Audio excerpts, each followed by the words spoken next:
आदाब, KP news 24/7 में आपका स्वागत है। मैं हूं मुस्तफा जिल। आइए सबसे पहले देखते हैं मुख्य समाचार। कर्नाटक के मुख्यमंत्री बसवराज बोम्मई ने परेशान जनता की आवाज को किया नजरअंदाज। ईडी के दफ्तर पहुंची तेलंगाना मुख्यमंत्री केसीआर की बेटी के कविता, दिल्ली के शराब घोटाले में आया है नाम। कर्नाटक की राजनीति में बीजेपी बनाम कांग्रेस या फिर तीसरा मोर्चा, कौन पड़ेगा भारी।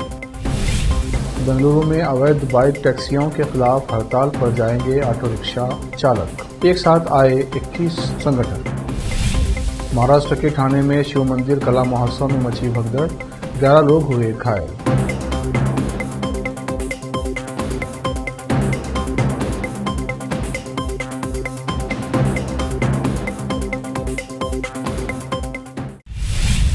अब समाचार विस्तार से। हुमनाबाद के विधायक राजशेखर बी पाटिल और हुमनाबाद विधानसभा क्षेत्र से जेडीएस के उम्मीदवार सीएम फैज हुमनाबाद में किसी कार्य को लेकर आमने सामने आए। दोनों में इस इलाके के लोगों के काम को लेकर नोकझोंक हुई। दोनों नेताओं के आमने सामने आकर बात करने का एक वीडियो सोशल मीडिया पर वायरल हो रहा है। 100% ಸರ್ ಒಂದು ರಿಕ್ವೆಸ್ಟ್ ಸರ್, ನೀವು ಸ್ವಲ್ಪ ಗಮನ ಕೊಟ್ಟು 2-3 ವೀಕ್ಲಿ ತಾವು ಒಂದು ಸರ್ವೆ ಅದು ನೋಡ್ಕೊಂಡೇ ಮಾಡ್ಬೇಕು ಸರ್. ಇಲ್ಲ ಅಂದ್ರೆ 6 ತಿಂಗಳಿಗೂ ಇದಾಗಲ್ಲ ಸರ್. ನಾನು ನಿನ್ನೆನೇ ಆಗಿದೆ, ಇವತ್ತೇ ಭೇಟಿ ಕೊಡ್ತಾ ಇದ್ದೀನಿ. ನಾಳೆನೂ ಸರ್ ಒಂದು ಟೈಮ್ ಇಲ್ಲೇ ಫಿಕ್ಸ್ ಮಾಡಕ್ಕೆ ಹೇಳಿ ಸರ್. ಯಾಕಂದ್ರೆ ಎಷ್ಟು ಎಕರೆ ಅದಾವೆ, ಅವ್ರಿಗೇನು ಏರಿಯಲ್ ಸರ್ವೆ ಮಾಡಿದ್ರೆ ಎಲ್ಲ ಗೊತ್ತಾಗುತ್ತೆ ಕೇಳ್ರಿ ಸರ್. ಅದಕ್ಕೆಲ್ಲಾನು ಕೊಡೋ ಅಧಿಕಾರಿಗಳು ಇದ್ದಾರ. ಟೀಮ್ ಅವರೆಲ್ಲ ನೋಡ್ಕೊಂಡು ಅವ್ರಿಗೆ ಇವತ್ತು ಯಾರದು ಕೂಡ ಮಿಸ್ ಆಗ್ಬಿಡೋ. ಒಂದ್ ಸರ್ವೆ ಮಾಡಿ, ಡ್ರೋನ್ ಸರ್ವೆ ಮಾಡಿ ಇಮಿಡಿಯೇಟ್ ಆಗಿ ಏನಿದೆ ಎಕರೆ ಕೆಳಗೆ ಕ್ಯಾಲ್ಕುಲೇಟ್ ಮಾಡಕ್ಕೆ ಇದೇನು ತಂತ್ರಜ್ಞಾನ ಇಲ್ಲ. ಕುಡಿಸ್ತೀನಿ, ಮಾಡಿಸ್ತೀನಿ. 2 ವಾರ ಅದನ್ನ ಮಾಡಿಸಿ ಸರ್. ಇನ್ನು 2 दिन के बाद आते हैं, कुछ भी नहीं रहता। किसी भी राज्य का मुख्यमंत्री जहां सरकार का नेतृत्व करता है, वहीं वो जनता का प्रतिनिधि होता है और राज्य की जनता की समस्याएं सुनना और उसका समाधान करना उसका कर्तव्य होता है।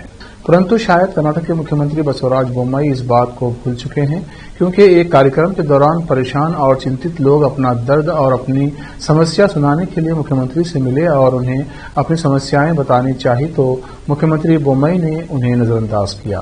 वीडियो में आप देख सकते हैं कि कैसे एक महिला रो रही है और उसकी बात सुनने के लिए आवाज लगा रही है, परंतु बसवराज बोम्मई एक परेशान महिला की चीख को अनसुना कर दिया और पूरी तरह नजरअंदाज कर दिया।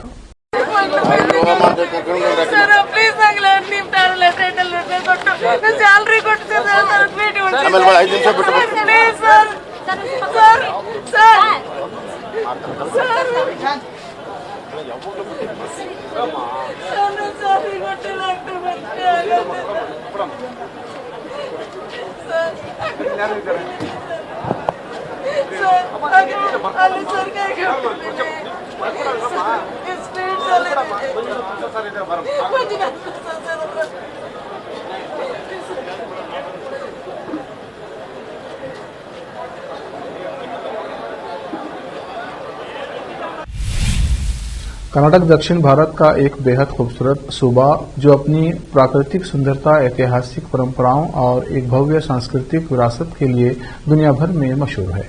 देश की सिलिकॉन वैली का खिताब भी कर्नाटक की राजधानी बेंगलुरु को ही मिलता है। इस राज्य के बारे में जितना पढ़ो उतना कम लगता है, क्योंकि बात जब चुनाव की है तो यहाँ की गुणागणित समझ लेना जरूरी है। बीजेपी सत्ता में है, उसे अपनी डबल इंजन की सरकार बचानी है। कांग्रेस को लगता है कि जब वो हिमाचल से बीजेपी को बाहर कर सकती है तो कर्नाटक में क्यों नहीं, लेकिन यहाँ मामला सीधे मुकाबले का नहीं है। तीसरी ताकत भी है जनता दल सेकुलर। पूर्व पीएम और राज्य के पूर्व सीएम देवेगौड़ा की पार्टी 5 साल पहले 27 मार्च को चुनाव तारीखों का ऐलान हुआ था और 12 मई को मतदान व 15 मई को काउंटिंग। इस बार भी 24 मई को विधानसभा का कार्यकाल खत्म हो रहा है, तो उसके पहले चुनाव का काम चुनाव आयोग पूरा कर लेगा। कर्नाटक चुनाव को समझने के लिए जाति के खेल को समझना बेहद जरूरी है, क्योंकि आज भी सियासी पार्टियां जाति के नाम ही खेल खेला करती आई हैं। टिकटों का बंटवारा भी इसी आधार पर ही राज्य में तय करती हैं। सत्तारूढ़ बीजेपी को लिंगायतों की पार्टी माना जाता है। पार्टी के सबसे बड़े नेता बीएस येदियुरप्पा और सीएम बसवराज बोम्मई इसी जाति से संबंध रखते हैं। राज्य की दूसरी बड़ी जाति है वक्कलिंगा। इस जाति का दबदबा जेडीएस में दिखता है। देवगौड़ा का परिवार इस जाति से है। बेंगलुरु में ऑटो रिक्शा चालक शहर में चल रहे निजी बाइक टैक्सी एग्रीगेटर्स के विरोध में सोमवार को हड़ताल पर जाएंगे। Adarsh auto and taxi drivers union के प्रमुख एम मंजुनाथ ने बताया कि रविवार आधी रात से सोमवार आधी रात तक 2 लाख से ज्यादा ऑटो रिक्शा सड़कों से नदारद रहेंगे। यूनियन कर्नाटक की राजधानी में ऑटो रिक्शा चालकों का सबसे बड़ा संगठन है। ऑटो रिक्शा चालक बेंगलुरु सिटी रेलवे स्टेशन से मुख्यमंत्री आवास तक मार्च भी निकालेंगे। मंजुनाथ ने कहा, हम रविवार आधी रात से 24 घंटे की हड़ताल करेंगे। हमारा आंदोलन शहर में चल रही बाइक टैक्सियों के अवैध संचालन के खिलाफ है। उन्होंने दावा किया कि राज्य परिवहन विभाग बाइक टैक्सियों को अवैध मानता है, लेकिन फिर भी वे शहर की सड़कों पर बेखौफ चल रहे हैं। मंजुनाथ ने यह भी कहा कि बाइक टैक्सियों के खिलाफ 21 ऑटो रिक्शा चालक संघ एक साथ आए हैं। हाल ही में एक वीडियो वायरल हुआ था जिसमें एक ऑटो रिक्शा चालक ने शहर के एक प्रमुख चौराहे पर एक बाइक टैक्सी चालक का मोबाइल फोन तोड़ दिया था। ऑटो रिक्शा चालक और बाइक टैक्सी ग्राहकों को आकर्षित करने के लिए बेंगलुरु की सड़कों पर जगह पाने के लिए प्रतिस्पर्धा कर रहे हैं। केंद्रीय कृषि और किसान कल्याण राज्य मंत्री शोभा करंदलाजे ने तंज कसते हुए कहा कि कांग्रेस के राष्ट्रीय नेता एवं सांसद राहुल गांधी की भारत जोड़ो यात्रा वोट में परिवर्तित नहीं होगी। शहर में रविवार को पत्रकारों से बातचीत करते हुए शोभा ने कहा कि राहुल गांधी ने जहां पर भी चुनाव प्रचार में गए हैं वहां क्या हुआ है सभी जानते हैं। आयाराम गयाराम की तरह हैं। उन्होंने कन्नड़ा की जनता, भाषा, जल जमीन के बारे में जाना नहीं है। उनके समीप कन्नड़ी गांवों का मन जीतने का कोई हथियार नहीं है। गुजरात के चुनाव के दौरान भारत जोड़ो यात्रा करने के बाद भी कोई लाभ नहीं हुआ। इस बार भाजपा अधिक सीटों को जीतने के साथ राज्य में सरकार बनाएगी। उरीगौड़ा नंजेगौड़ा के बारे में कुमारस्वामी के बयान पर प्रतिक्रिया व्यक्त करते हुए उन्होंने कहा कि दोनों स्वाभिमानी थे, धर्म मंदिरों की रक्षा के लिए संघर्ष किया है, हिंदुओं और ईसाइयों की हत्या की निंदा कर संघर्ष किया है। टीपू सुल्तान ने हिंदुओं की हत्या की थी। दोनों कन्नड़ विरोधी टीपू के खिलाफ संघर्ष करने वाले आंदोलनकारी थे, परंतु जनता दल एस तथा कांग्रेस अल्पसंख्यकों के तुष्टीकरण के लिए उरीगौड़ा नंजेगौड़ा को बदनाम कर रहे हैं। तेलंगाना के खुतबुल्लापुर में कांग्रेस पार्टी की ओर से हाथ जोड़ो यात्रा में एक नया जोश देखने में आया। 19 मार्च 2023 को कांग्रेस पार्टी के वरिष्ठ नेता इब्राहिम पटेल के आवास से एक यात्रा निकाली गई। ये यात्रा नूरबाग कॉलोनी से ओल्ड पट्टीगाड़ा रेलवे स्टेशन, एनबीटी नगर, विखार मंजिल देवड़ी, एयरलाइंस कॉलोनी भगंतपुर तक पहुंची। इस अवसर पर कांग्रेस नेताओं ने कहा कि कांग्रेस पार्टी आने वाले इलेक्शन में भारी जीत हासिल करेगी और सत्ता में आएगी तो और जनता को 500 गैस और किसान को 2 लाख का खर्च माफ किया जाएगा और कई योजनाएं आरंभ की जाएंगी, जिसमें इंदिरम्मा हाउस और यूथ के लिए रोजगार और लड़की की शादी के लिए फंड और स्टूडेंट्स फीस एम्बरेसमेंट को अमल में लाया जाएगा। इस कार्यक्रम में शमशुद्दीन, वाजिद, अड्डू कलीम, शरीफ, सुभान, रामा, सदानंद और सभी क्षेत्रों के प्रमुख शामिल रहे। तेलंगाना के खुतबुल्लापुर से केपी न्यूज के संवाददाता मोहम्मद निजाम की रिपोर्ट।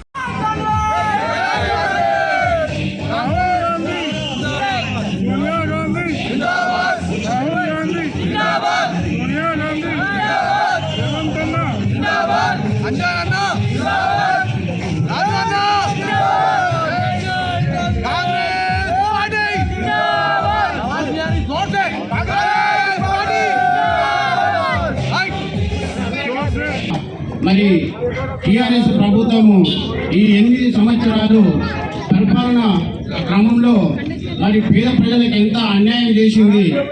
మరి పేద ప్రజలకే కాకుండా ఎస్సీ, ఎస్టీ, బీసీ, మైనారిటీ మరియు గౌడ, కుర్మ సంఘాలని పేరు పెట్టి సంఘాలుగా వాటిని విభజించి మరి కులానికి మధ్యలో అనేక విభేదాలు సృష్టిస్తూ మరి అనేక సంఘాలను కూడా ఇలా కూలగొట్టడం మనం చూస్తున్నాం. మరి అవన్నిటిని పసిగట్టి మరి ఈ రోజు మరి నాడు భారతదేశం అంతా మరి మన కాంగ్రెస్ అధినాయకులు గౌరవనీయులు మన రాహుల్ గాంధీ గారు దేశమంతా మరి పర్యటించడం మనం చూసాము. మరి అదే విధంగా ఇప్పుడు తెలంగాణలో కూడా ఈ తెలంగాణలో జరుగుతున్నటువంటి ఈ అక్రమాలు, ఈ అన్యాయాలు మరియు ఈ దోపిడీలు, ఈ హత్యలు, ఈ అహంకారపూరితమైన ఈ ప్రజాస్వామ్యాన్ని ఎట్లా కూలి చేస్తున్నారో మనం చూస్తున్నాం. నిన్నగాక మొన్న కనీసము 8 సంవత్సరాల్లో మరి 8 సంవత్సరాల కన్నా ముందు ఈ తెలంగాణ ప్రభుత్వంలో ఉన్నటువంటి అధినాయకులు ముఖ్యమంత్రి గారు మరి ఎంతో అనేక మంత్రులు కానీ రకరకాల శాఖలు అనుభవించిన अब वक्त है ब्रेक का। ब्रेक के बाद जल्द लौटते हैं। सामाजिक, राजनीतिक, लोकल और इंटरनेशनल न्यूज की सबसे बेहतर कवरेज जो आपको रखती है हर पल बाखबर। देश और दुनिया भर की खबर के लिए देखते रहें KP news 24/7। Noor education trust Bidar की ओर से चलाए जाने वाला Noor MEd and BEd college Bidar, recognised by NCTE Delhi and affiliated to Gulbarga University, Gulbarga.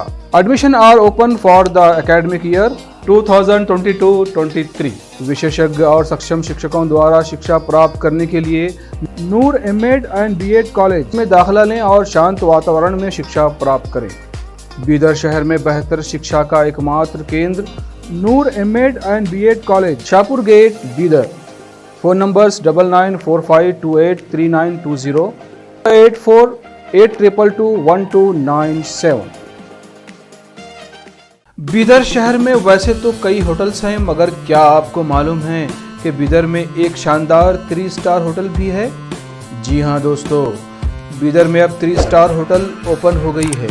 Bidar से जनवाड़ा रोड पर खुले वातावरण और सुखद पर्यावरण में अपनी बेहतर सर्विस से ग्राहकों का मन मोह लेने वाली वाइब होटल्स, जहां पर इंडियन, चाइनीज, कॉन्टिनेंटल और साउथ इंडियन खाना कम कीमत पर उपलब्ध है। वही फूड क्वालिटी वो सब वगैरह अच्छा है और कॉकटेल के लिए फैमिली सब आ सकते हैं। क्वालिटी भी अच्छा है और they should come and taste the food and the prices are normal, it is not high and all.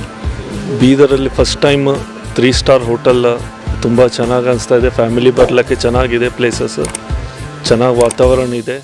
साथ ही यहाँ पर Bidar barbecue restaurant, full side restaurant और सस्या नाम से वेज रेस्टोरेंट के अलावा बार, जिम, स्विमिंग पूल, 1500 लोगों के लिए ओपन लॉन, 100 लोगों के लिए बैंक्वेट हॉल मौजूद है। और यहाँ पर सूट रूम्स के अलावा डिलक्स रूम भी उपलब्ध हैं, जिनमें सभी प्रकार की सुविधा है। वाइब होटल्स के मालिक राजू मालगे हैं। विभिन्न प्रकार के स्वादिष्ट भोजन और यहाँ पर उपलब्ध रूम्स में रहने का आनंद उठाने के लिए एक बार ज़रूर चले आइए। वाइब 3 स्टार होटल जो ओपन हुई है, यहाँ पर मैं 2-3 बार आया हूँ और यहाँ का टेस्ट भी बहुत अच्छा है। सभी रीज़नेबल हैं यहाँ पे रेट्स वगैरह।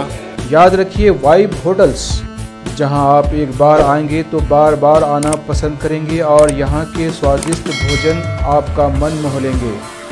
याद रखिए, बीदर ज़िले की एकमात्र 3 star vibe hotel, Janwada road, Navadgiri, Bidar, Karnataka. Contact numbers हैं नूतन हेगड़े, होटल GM 9606027120।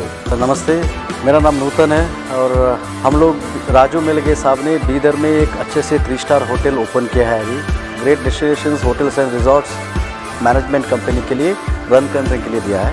बीदर का क्राउड के लिए क्या चाहिए, क्या ज़रूरत है, इसका हिसाब से हम लोग होटल को प्राइसिंग भी किया है। और एक है हमारा pure vegetarian restaurant, south Indian restaurant, Sasya vegetarian restaurant है। और होटल में आपको स्विमिंग पूल है, जिम है और बहुत कुछ जो चाहिए आपको फैसिलिटीज़ अवेलेबल है। तो आपको मॉर्निंग वॉक के लिए भी जा सकते हैं, उतना जगह है इधर सब। तो प्लीज़ सब लोग एक बार आके हमारा खाना और हमारा सर्विस, रूम्स एंड हॉस्पिटैलिटी को एंजॉय करके आपका सपोर्ट देने के लिए चाहते हैं। रिसेप्शन का नंबर है 8482460982। ईमेल reservations.b@vibehotels.com और वेबसाइट है www.vibehotels.com। ब्रेक के बाद फिर एक बार आपका स्वागत है। देखते हैं आगे के समाचार।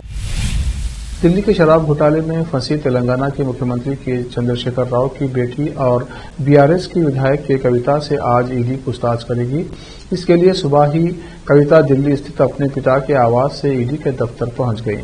बता दें कि इसी शराब घोटाले में दिल्ली के उप मुख्यमंत्री रहे मनीष सिसोदिया को सीबीआई ने गिरफ्तार किया है। ईडी का समन मिलने के बाद के कविता ने केंद्र सरकार पर हमला बोला था। उन्होंने इसे राजनीतिक साजिश बताया था। कहा था कि महिला आरक्षण विधेयक को लेकर हमने 2 मार्च को एक पोस्टर जारी किया था। हम लोग दिल्ली में भूख हड़ताल करने वाले थे।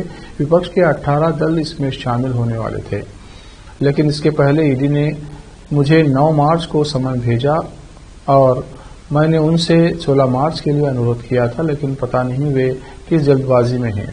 इसलिए मैं 11 मार्च के लिए तैयार हो गई हूं। शराब घोटाले में आम आदमी पार्टी के नेताओं को 100 करोड़ रुपए की रिश्वत देने का आरोप है। इस मामले में हैदराबाद के कारोबारी अरुण पिल्लई की गिरफ्तारी हुई है। आरोप है कि अरुण जिस कंपनी को संचालित करता था वो कविता की ही है। कंपनी में 65% हिस्सेदारी कविता की है। अरुण इस कंपनी को रिप्रेजेंट करता था। महाराष्ट्र के ठाणे जिले में रविवार को एक आर्ट फेस्टिवल के दौरान भगदड़ मच गई, जिसमें 11 लोगों के घायल होने की सूचना है। पुलिस के अनुसार घटना कल्याण के सांसद और मुख्यमंत्री एकनाथ शिंदे के बेटे श्रीकांत शिंदे द्वारा अंबरनाथ में आयोजित शिव मंदिर कला महोत्सव में हुई। शिवाजी नगर थाने के वरिष्ठ निरीक्षक एएस भगत ने बताया कि कई लोग एक ही समय में कार्यक्रम स्थल में प्रवेश करना चाहते थे, जिससे भगदड़ जैसी स्थिति पैदा हो गई। उन्होंने कहा कि 11 से अधिक लोग घायल हो गए हैं और उन्हें स्थानीय अस्पताल में भर्ती कराया गया है। खालिस्तान समर्थक नेता अमृतपाल सिंह की पंजाब में पुलिस जोर शोर से तलाश कर रही है। इस बीच राज्य में मोबाइल इंटरनेट पर प्रतिबंध 24 घंटे और बढ़ा दिया गया है। अमृतपाल की तलाश के बीच उसके चाचा और ड्राइवर ने आज पुलिस के समक्ष आत्मसमर्पण कर दिया है। इस मुद्दे पर सोमवार को मीडिया से बात करते हुए अकाली दल सांसद हरसिमरत कौर बादल ने आरोप लगाया कि केंद्र और राज्य सरकार की मिलीभगत की वजह से अमृतपाल सिंह को अभी तक पकड़ा नहीं जा चुका है। पंजाब के लोगों के साथ मैं चेतावनी देना चाहती हूं कि जानबूझकर गेम ना खेलें। हरसिमरत कौर बादल ने कहा, मैं यही तो पूछ रही हूं, इसके करीबी को पकड़ा गया, सबको पकड़ा गया, तो आखिर वो कहां चला गया। वरिष्ठ भाजपा नेता एवं पूर्व केंद्रीय कैबिनेट मंत्री मुख्तार अब्बास नकवी द्वारा आज रामपुर पहुंचे, जहां मीडिया से वार्ता कर कहा, नकवी ने कांग्रेस नेता राहुल गांधी के विदेश में भारतीय सांसद लोकतंत्र पर दिए बयान पर कड़ी प्रतिक्रिया में कहा कि माफी भाजपा से नहीं भारत से मांगनी है, सरकार से नहीं संसद से मांगनी है। नकवी ने आज रामपुर में पत्रकारों से बातचीत में कहा कि कांग्रेस और उनके नेताओं को सामंती गुरूर, संकी गुरूर से बाहर निकलकर देश के मूड और माहौल को समझना चाहिए और संसद, संविधान, लोकतंत्र के अपमान पर शर्मिंदगी व्यक्त करनी चाहिए। नकवी ने कहा कि 2024 चुनाव से पहले विपक्ष का चौधरी बनने की तुलबुलाहट में संसद, संविधान, लोकतंत्र पर हमले की मूर्खतापूर्ण साजिश की समंती सनक किसी भी लोकतंत्र में अस्वीकार है। नकवी ने कांग्रेस पर हमला करते हुए कहा कि इन्हीं बेवकूफियों ने नॉन परफॉर्मिंग पार्टी को नॉन प्रोडक्टिव पप्पू बना दिया है। इसके अंदर कोई भाव नहीं, बाहर कोई मोल नहीं। नकवी ने चुटकी लेते हुए कहा कि इस बात को कांग्रेस के लोग भी महसूस कर रहे हैं, इसीलिए कांग्रेस में एंट्री से ज्यादा एग्जिट गेट पर लाइन बढ़ती जा रही है। नकवी ने कहा कि भारत की धमक, मोदी जी की धाक को धूमिल करने की धूर्ततापूर्ण धुन में ऐसे लोग खुद धूल धूसरित होते जा रहे हैं जो अभी भी सियासत को सामंती विरासत का जन्म सिद्ध अधिकार मान बैठे थे। रामपुर से केपी न्यूज का संवाददाता नाजिम अली की रिपोर्ट। अब वक्त है एक और ब्रेक का। ब्रेक के बाद जल्द लौटते हैं। हिंदुस्तान के हर कोने में हम हैं मौजूद। 24 घंटे हालात पर गहरी नजर, खबरों से जुड़े चुपते सवालात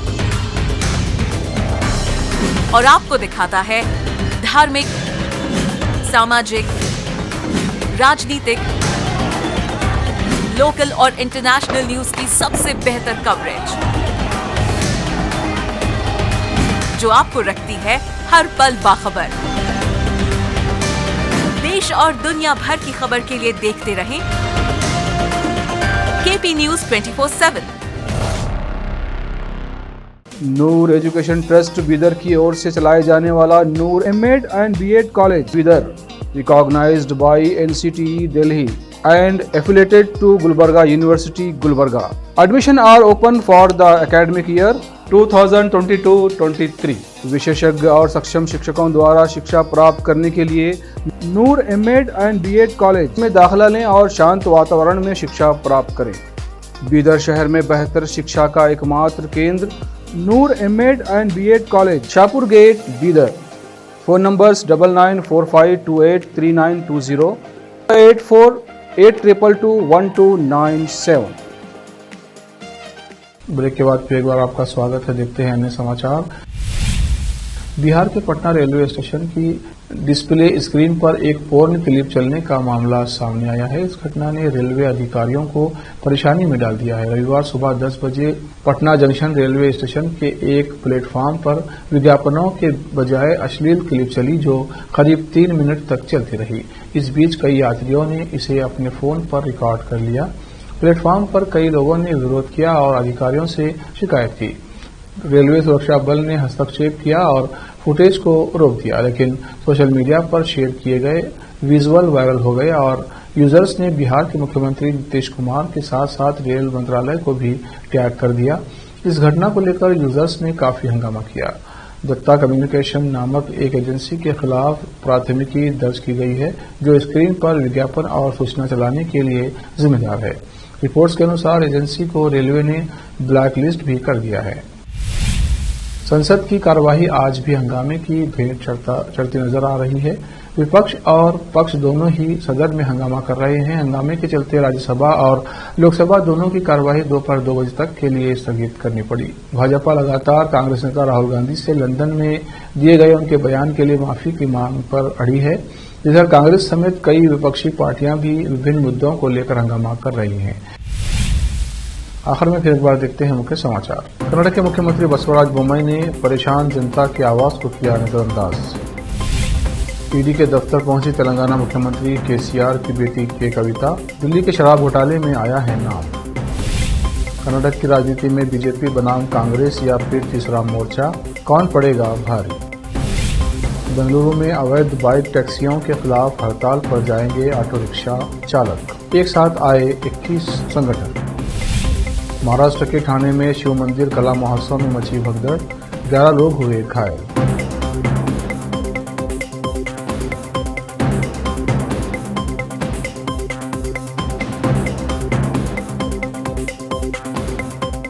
केपी न्यूज में इतना ही। देश प्रदेश के समाचारों के लिए देखते रहिए केपी न्यूज 24/7। धन्यवाद।